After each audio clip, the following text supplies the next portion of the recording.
Thank you, Tom Izzo. Needed to be said. I'm not a Michigan State alum, but that's my coach. Is recruiting dead as we know it? When I was imagining the future when I was a kid, like when I imagined 2025, I didn't think the greatest breakthrough that was going to occur is figuring out men are men and women are women. Thanks for having me on, man. You actually make my day, dude. You are so funny and so clever. I love it. So great. This show's great.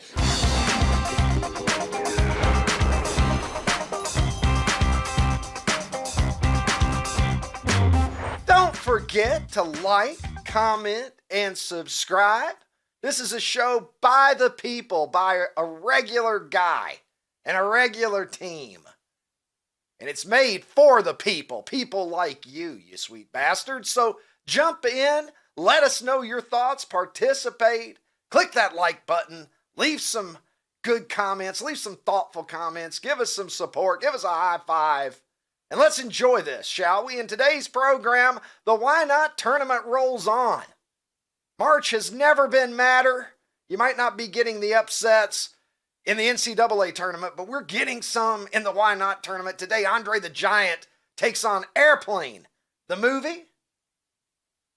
And Sean Casey drops by, our friend, the former Major League All-Star, career 300 hitter. He's going to get us all ready for opening day. Sean's a lot of fun anyway. We'll be talking about Super 70s stuff as well. Lots of Super 70s sports content, tweets sprinkled throughout this program like little Easter eggs for you. But let's begin with Michigan State coach Tom Izzo getting real about the transfer portal.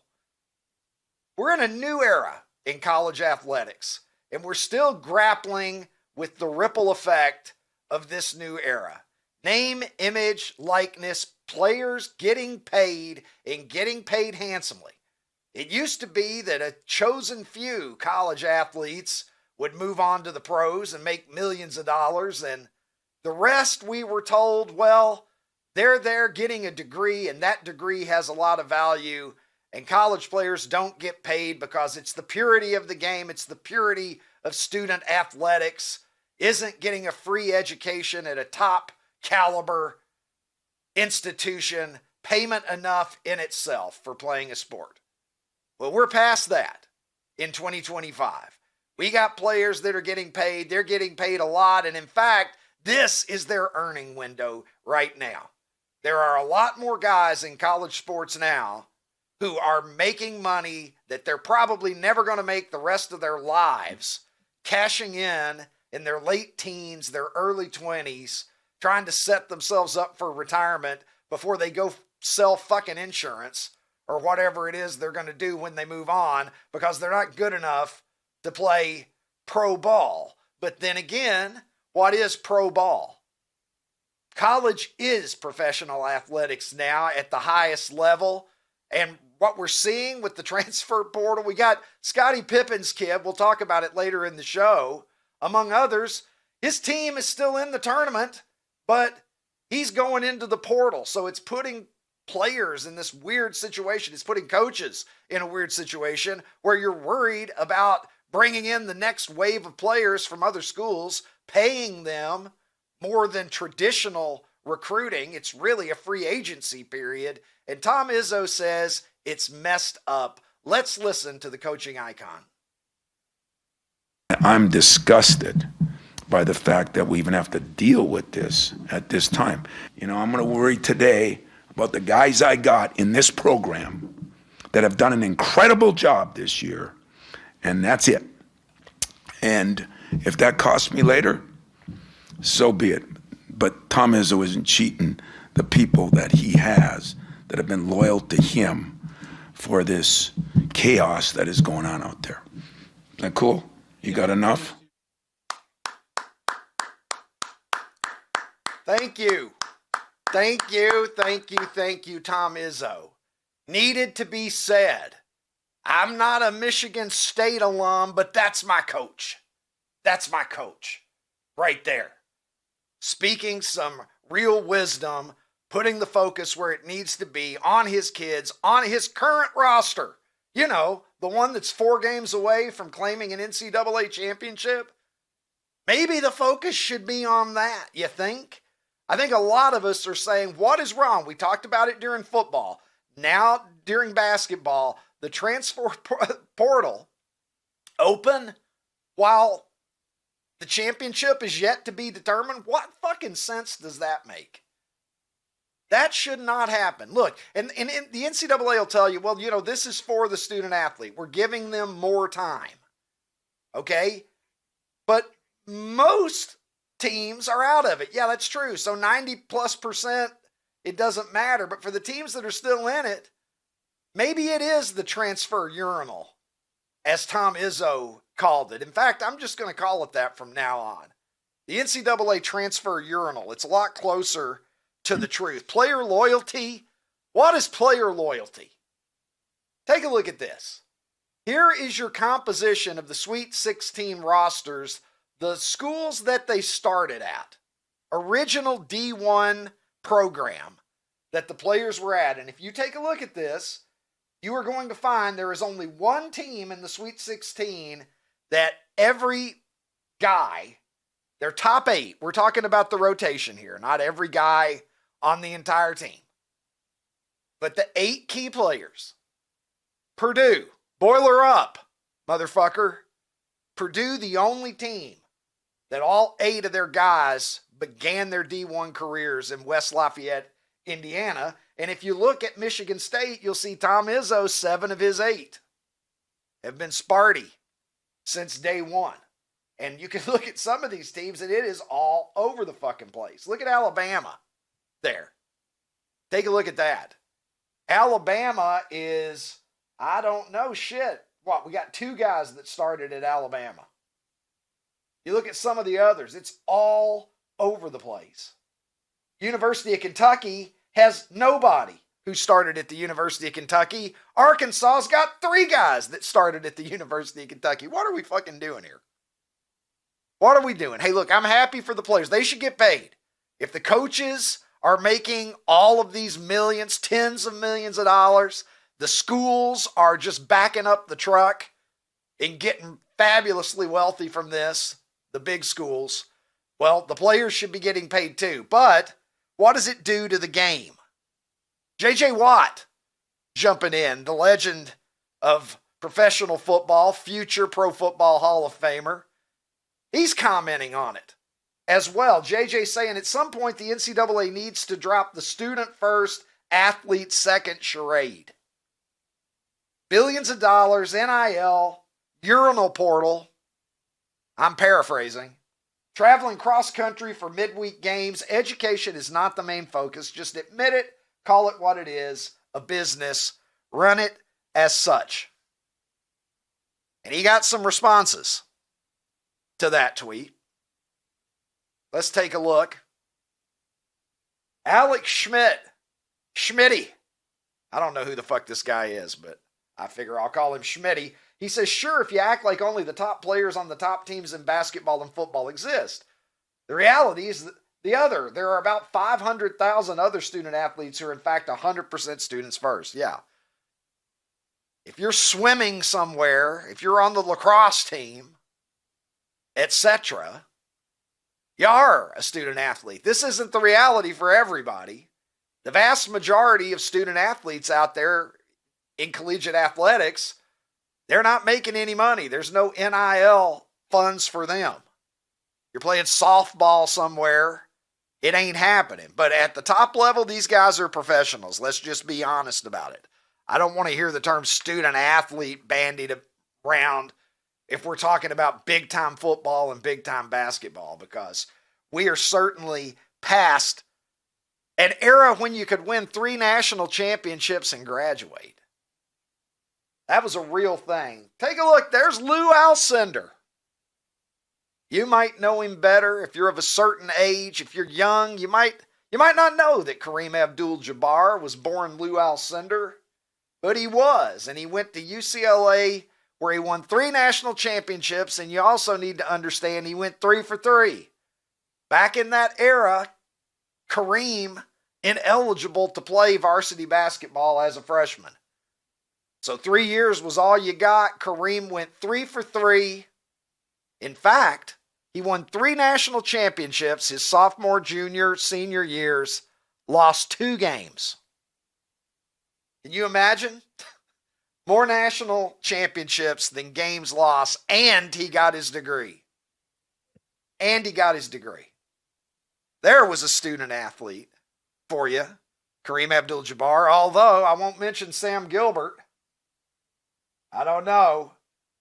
There was some money in college athletics even then. It was just under the table. The money is over the table that Caitlin Clark is raking in for the WNBA. Now, as we have said many times, she ain't raking in enough money to make the business model solvent. They are dependent upon the NBA for their existence. WNBA losing somewhere in the range of $40 million last year, even with the Caitlin Clark effect. But as Caitlin rolls into her second year, optimism is high that the WNBA is riding a wave of momentum that could potentially, within a few years, make it a profitable entity for the first time in its 30 years of existence. Colin Cowherd has his own idea about how the television package should have been handled, and he shared it on his program.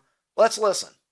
If I was the WNBA, I would have considered a separate television package to a network on just Caitlin Clark games. I would have bought it. So we dead serious. My kids will, like, if Caitlin Clark's on, Indiana plays at like 4:30 on the West Coast. I would have had 2 packages, the WNBA package, and then a separate, let's say, 15 to 18 game Caitlin Clark package for, it could be HBO, it could be Fox, it could be anybody. I would have sold a separate Caitlin Clark package. It's almost like you're a business guy. I don't hate that at all. By the way, Angel Wilson's talking about sitting out for more money. Meanwhile, the Indiana Fever, hey, we're putting every game on TV for Caitlin Clark. Everybody wants to watch her. Well, the league wasn't ready for her last year. They just weren't prepared. Yeah. She was prepared. She's had a full offseason now to rest. No. She's going to be great. The league just didn't know what to do. Get the MVP tickets in. Just bet them to win the championship. It's fun. And then you get to watch all her games. I'd now like to throw it to the international streaming star and a man who's probably wondering why every player can't get their own television package. Why are we going to give a special television package to just one player? I speak, of course, of Ronnie T-Shirts, who joins me from Nashville, Tennessee. Ronnie, I think every player should get their own television package. I talked to the Washington Mystics owner before this program, and she said every single player in the WNBA. Yeah. Ron, what do you think about Tom Izzo going off there? That question struck a nerve, and off he went. We played the highlights of it, but he went on for close to 5 minutes, just firing one dart after another at the way things are right now with the urinal portal, as Coach Izzo termed it. Yeah, man, I totally agree with him. I like the fact that he's being present and he's not worrying about next year or the year after, although some might argue, when things are the way things are, you might have to start learning to balance the present and what's going to be in the future. I mean, that's basically why Nick Saban left coaching, was because he didn't want to deal with all of this NIL and transfer portal and all that stuff. So like, there's part of me that's like, yes, that's awesome, Tom Izzo, be present for your team. But what's going to happen next year when they don't have the players that they need? And, everybody's like, what's wrong with our team? He's like, I was being present. I helped us, get to the Final Four. And now you're mad at me. So I don't know, man. It's a balancing act, and it's new, kind of like what you were talking about, with the March Madness not being March Madness anymore. It's like, let's give it some time, see what happens. But I think eventually coaches are going to have to figure out a way to balance being present and looking towards the future. Is recruiting dead? Oh yeah, as we know it. Old. Yes, is there old just recruiting no is such dead. thing as recruiting at this point? Ricky, I think recruiting is dead at Ohio State and Alabama and Texas and Oklahoma and USC. I think recruiting's dead at those places in terms of how we think about recruiting, because let's just say there's the top 100 players in the country for football.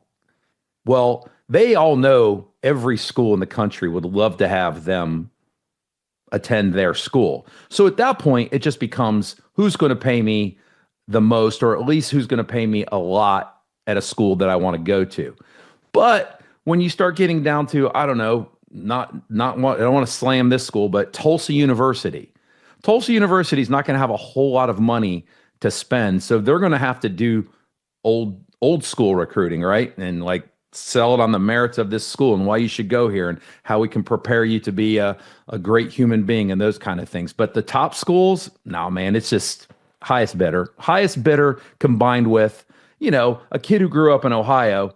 Maybe he really wants to play at Ohio State, so maybe he'll give him a hometown discount, right? But it's not what it used to be. There was a disincentive to transfer back in the day, and there wasn't even a financial benefit to it. Now guys are they're playing and then they're sitting back and they're waiting for the free agent offers to pour in to decide where they're going to go. Everybody's a fucking hired gun now. Yeah, like this is absolutely not me being an old guy yelling at the clouds, because I'm all for the players making money, and I'm all for the players being able to move if they decide that the situation that they're in isn't that great. But there has to be some rules and parameters, or, as I always say, Ricky, the market will speak, right? So right now, whatever they're doing, it's still okay. Ratings are through the roof on the March Madness tournament. Ratings were fantastic for college football this last year. But at some point, the market will speak and say, you know what? It's not fun being a fan of Ohio State anymore. And so I'm not going to travel around the country and see them play. And I'm not going to buy the merch anymore, because it's not something that I enjoy if they're just indiscriminately transferring whenever they want to, in and out. Ron, I can't help but think, is there an advantage here somewhere for teams that can keep a cohesive unit together for 3 or 4 years? I look at this Purdue team where everybody in the rotation is a Purdue kid. Now, can you afford to do it is another question, particularly if you're a mid-major. But it seems to me with all of these teams, trying to come together on a year-to-year basis, that if you could get a team together, even if it's not the most talented team physically, but keep them together for 3 or 4 years, maybe that's something that could be exploited that might even the tables a little bit with these teams that are basically like chemists in a lab mixing together a new potion of players every season. I mean, there's definitely something to be said about chemistry. I mean, look at UK basketball. Calipari was bringing in 6 5-star McDonald's All-Americans every year, and then they'd go to the pros and they couldn't win the big ones because there's just no chemistry there yet. So there's definitely something to be said about that. But I think, again, like with everything else, it takes time. You have to figure this out. I mean, I always go back to Ohio State because that's what I know the most. But Ohio State got a lot of crap last year saying, oh, you bought your roster, $23 million as you spent on this roster. Well, we got Caleb Downs and we got Will Howard and we got, I think we got a lineman, an offensive lineman, the kid from Alabama. And Quinshon Judkins, our running back. But we still had this core of players, Jack Sawyer, JTT, who had been there since they were freshmen. And so I think you've got to find, just like anything else, you need work-life balance. You need balance in your life. And I think you have to find that happy balance of kids that have been there for a while. And then when you need somebody who's a stud that can shoot the 3, we bring him in and he works his way in. But yeah, it's just, Ricky, we're just in the middle of the change. And that's why everybody's up in arms right now, is because we're in the middle of the change. Because if we look back 30 years when something else was changing, we all just go, oh, that's not a big deal. But 30 years ago, it was a big deal. So we just have to get through Ron, this bump.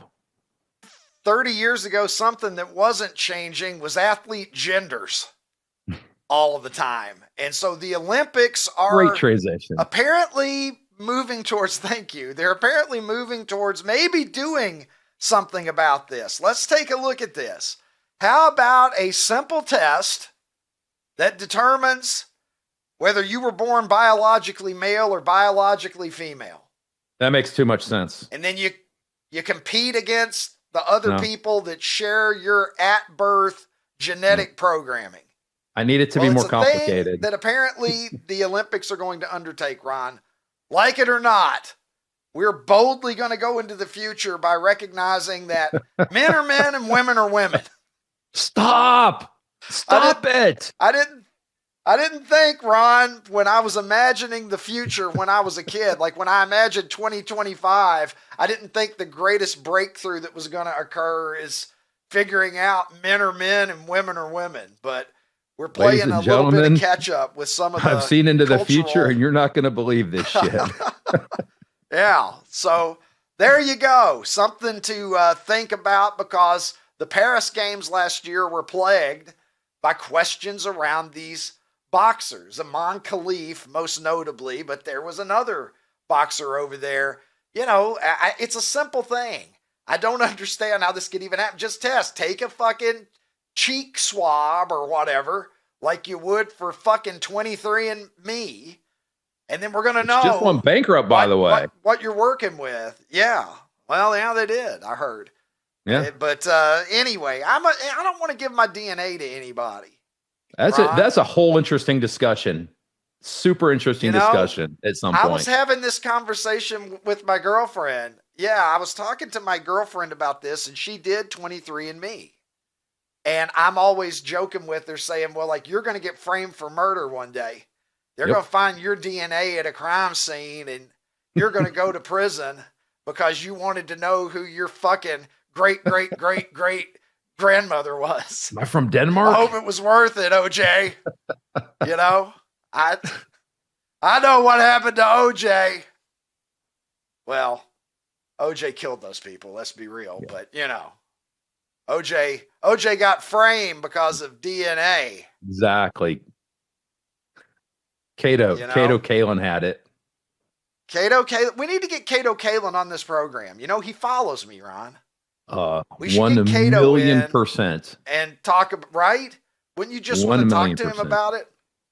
Yeah. All right, Ron. Well, speaking of prison, that's where former 2-time UFC heavyweight champion Cain Velasquez is headed, sentenced to 5 years for attempted murder of the man who molested his son while his son was in daycare.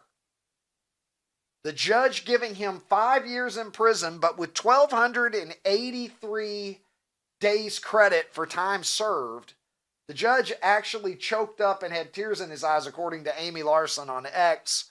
He said keeping his son from his father was the worst punishment, gave him the lightest sentence that he could have him. The prosecutors wanted 25 years for this. Cain Velasquez is expected to serve about 9 to 12 months in prison for this. He shot at the car with the guy. Apparently this was the son of the woman who owned the daycare center that his son was in. He pursued them, fired a .40 caliber gun, and struck the guy's stepfather rather than the guy that he was aiming for. How do you feel? Tim's in my ear saying, didn't kill him though. Tim's like, I shot the stepfather, but I did not shoot the pedophile. Is that too soon? Goodbye, everybody. I'll see you later. It's been nice hosting this show. Tim's in my ear saying, well, he didn't kill him though. Tim obviously rooting for Cain Velasquez to be pardoned by President Donald Trump. Does this seem like justice to you? 9 to 12 months for what he did here? I think we all understand the impulse to do what he did, but you know, he went out there vigilante style and shot the wrong guy. So the question is had he shot the right guy and not the wrong guy, would we be in the same situation right now? Because I mean, I'm not angry with vigilante justice sometimes, Ricky. Like, again, it's one of those hard situations where, man, I hope I am never put in a situation kind of like we were talking about with the that coach yanking that girl's ponytail in the basketball game. I hope I'm never put in that situation where I have to suppress my instincts, because my instincts are very different when it comes to my kid than it is to other people. And I just don't, I know how I want to react if something ever happened like that, but I don't know if I'd have the intestinal fortitude to. He may be going to prison for being a bad shot as much as anything, because if he had hit the intended target. Did you ever see that guy years ago? I think this was either back in the 80s or the 90s.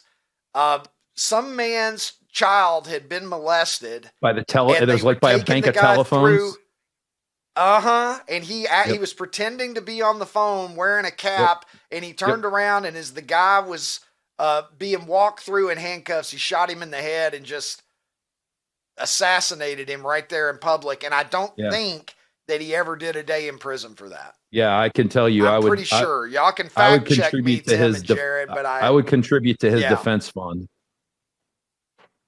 Anybody who's a parent understands. Listen, there's something to be said for like Wild West sensibilities and Wild West justice. You know, there was a time when if you did something bad enough, you didn't have to wait for the authorities to come and get you. The townsfolk would take care of the problem themselves. They would take the trash out. Baseball in space. Take a look at this. This reminds me of the old Bugs Bunny cartoon. First base, Bugs Bunny. Second base, Bugs Bunny. Third base, Bugs Bunny. Shortstop, Bugs Bunny. This guy's doing it all. He's throwing, he's hitting, he's fielding. Incredible. Still not enough to get me to want to go to Mars. Even if you put a baseball on that fucking ship, I ain't going. I'm just telling you right now. It is my pleasure now to welcome back a friend of the program, former Major League All-Star, MLB Network analyst. He's the host of the Mayor's Office podcast. Sean Casey joins the show. Sean, how are you, brother?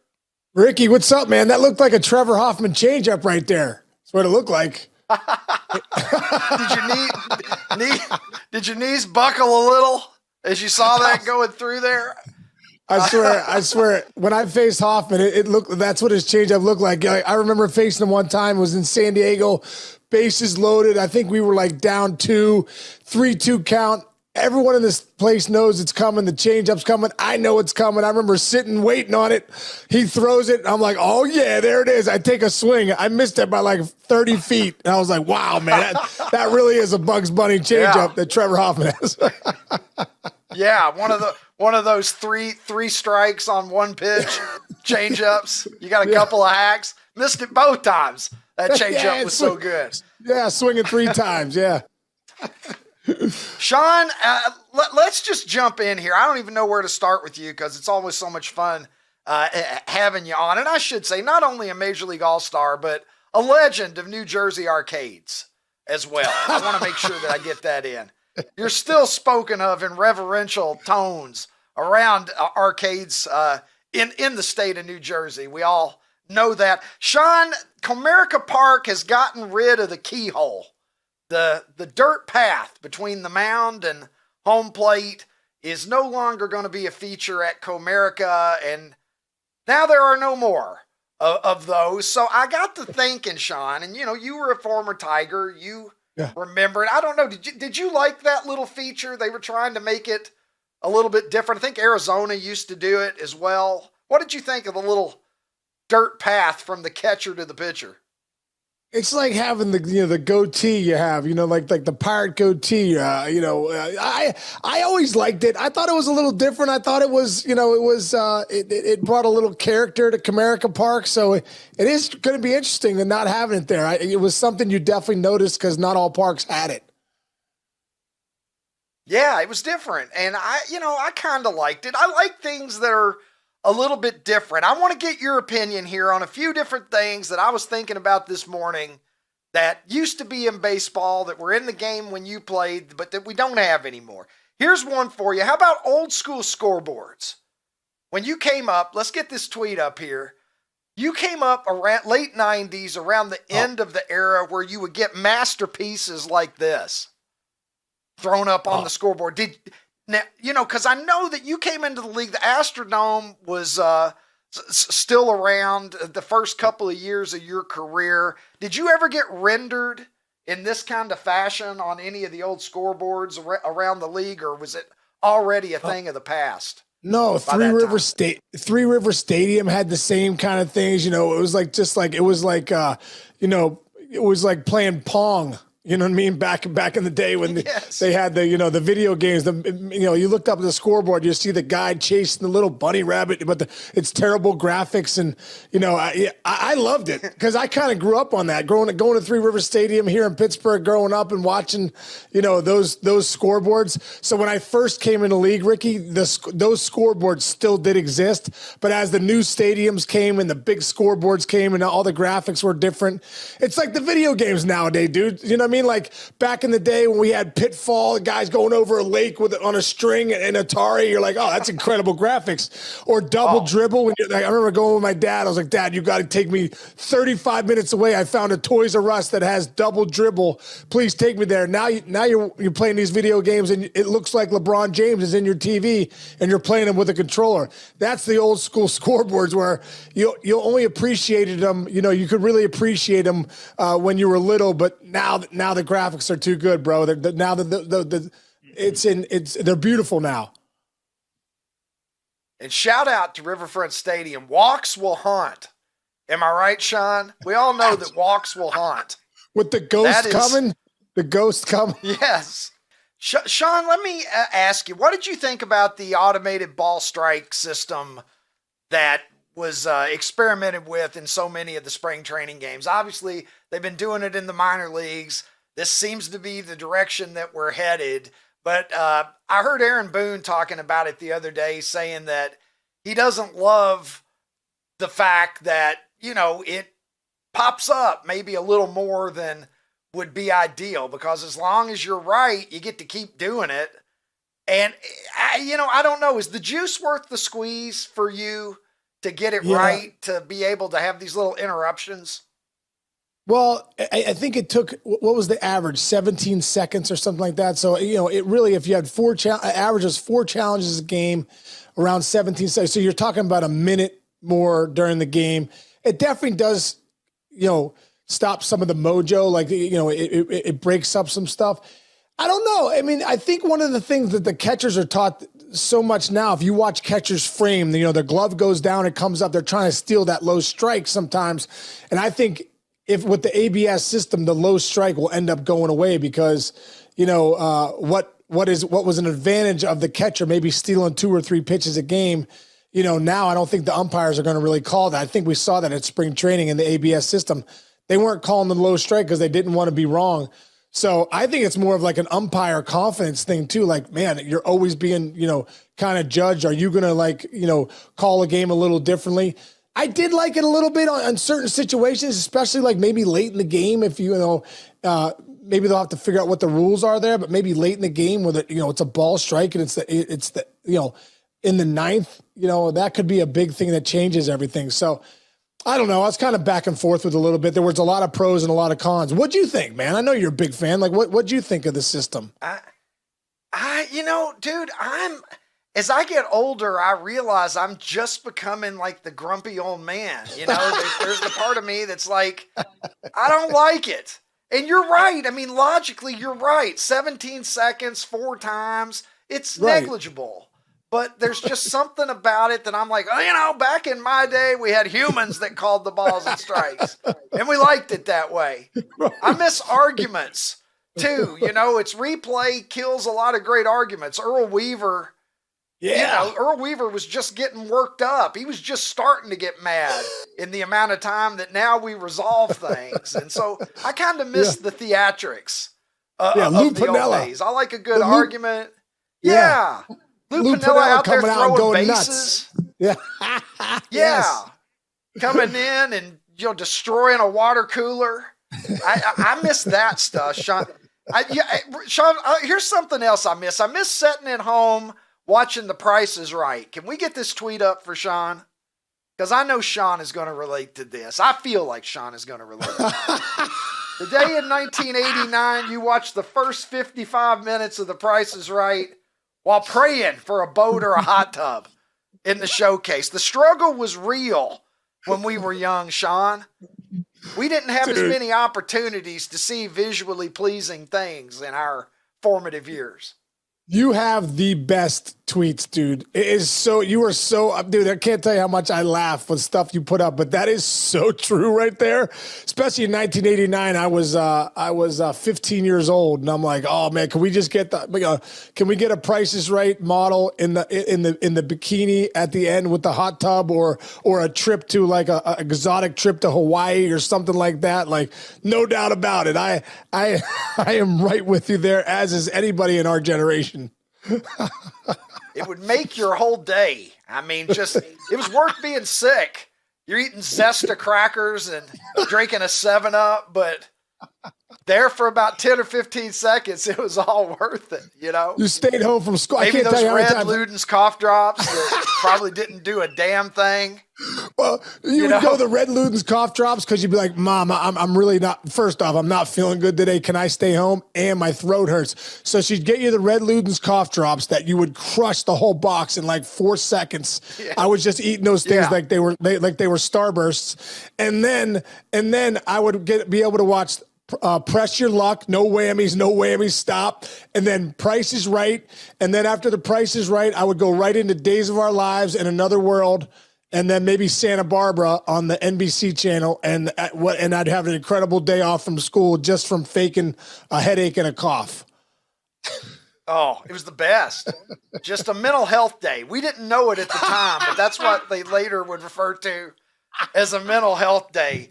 Sean, take a look at this. We're having our own March Madness here right now. The Why Not tournament, you know, on Super 70s. I'll post these polls, why not? And I'll throw 4 random things up and have people vote on which of these 4 things is the best. So we took all of the weekly winners. Every Friday, we take the winners from Monday through Thursday, and we have a winner of the week. And so we put them all into our own tournament. We got 32 things. So you can see the East region here. Clint Eastwood just beat the Beatles. Last Day of School is beating Chairs. And today we've got Andre the Giant against Airplane and Coffee against Monty Python. So you want to weigh in on any of these matchups? Which way would you vote on 100%? I'm going to have to go with the Last Day of School because I mean, there was nothing better than going to Last Day of School. I just love throwing your papers on the ground, being so excited to just get out of there. Andre the Giant, I'm a huge wrestling fan. So I got to go with Andre the Giant for what he meant to wrestling. Airplane obviously is incredible. What your Vector Victor got Clarence, you know, all that stuff. It's an incredible movie. You know, one of the best, speaking jive and all that stuff. So I love that, but I got to go with Andre the Giant. And I mean, I'd say Coffee's going to be undefeated. I'm surprised Coffee's a 2 seed because, you know, I can't imagine the life without Coffee, and many billions of people can't either. So Monty Python was incredible, but I'm going to have to say Coffee's going to win there. And I like the Clint Eastwood one up top with the upset, for the upset. There it is. Yeah, that's right. Eastwood, a little bit of a Cinderella here happening perhaps with Dirty Harry. Sean, what have you got going on? Let our audience know where they can find you and consume your fine content, my friend. Bro, first off, thanks for having me on, man. You actually make my day, dude. You are so funny and so clever. And I love it. So great. This show's great. You know, you can find me on my podcast. I do a daily podcast every day at the mayor's office. We're on YouTube. We're on Spotify, Apple, wherever you get your podcasts. So we do that daily. We're having Adam Dunn on tomorrow morning for opening day. We're going to probably just get into some funny stories about whenever Adam Dunn and I would do after opening day. I remember we would run our sprints the next day, Ricky, and Dunn would always say to me, well, Case, only 161 to go, you know? And I'd be like, all right, here we go. Let's do it, you know? So you can find me at the Mayor's Office podcast. I'm on Major League Baseball Network. I'll be up there. We have our opening day coverage tomorrow, but I'll have I'll be up there in a couple weeks. And you can find me on Twitter at the Mayor's Office and on Instagram at the Mayor's Office MLB. Those are some places you can find me, man. Appreciate you. Well, thank you, my brother. It is always a pleasure having you on. I look forward to it. Look forward to having you on again soon, man. Let's enjoy this baseball season. Here we go. 162 to go for everybody except the Dodgers and the Cubs. So let's do this. That's right. That's right. Baseball's here, man. I can't wait to come on again, bro. Anytime. I really, really enjoy this. Thank you. All right. You're the man, Sean. Have a good one. Hey, OutKick fans on YouTube. If you enjoyed this episode, hit the subscribe button and make your way over to OutKick.com where you can watch the full episode.